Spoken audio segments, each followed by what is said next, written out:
U.S. President Donald Trump and his Chinese counterparts Xi Jinping are meeting on the sidelines of the summit in an effort to reach a ceasefire over trade. Both leaders displayed a forward-looking mood at the start of their meeting. 48 years ago, in 1971, in a place called Nagoya, just over 100 kilometers from here, Chinese and American ping pong players participating in the 31st World Table Tennis Championships had friendly interactions with each other.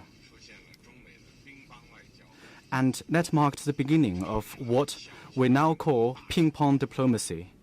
The small ball played a big role in moving world events. And then 8 years later, in 1979, our two countries established diplomatic relations 40 years ago.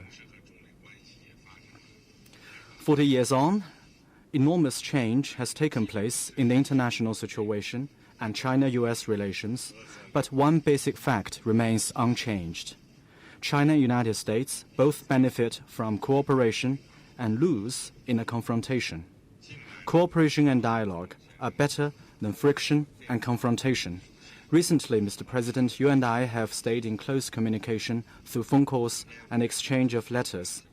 Today, I'm prepared to exchange views with you on the fundamental issues concerning the growth of China-US relations, so as to set the direction for our relationship in the period to come and to advance the China-US relationship based on coordination, cooperation, and stability.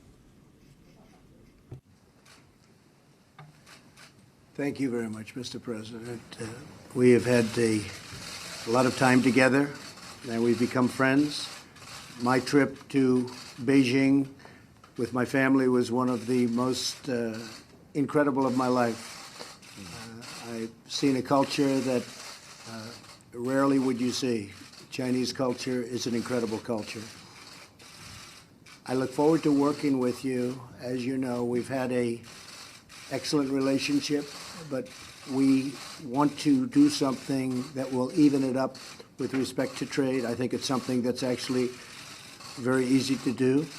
I actually think that we were very close, and then something happened where it slipped a little bit, and now we're getting a little bit closer, but it would be historic if we could do a fair trade deal.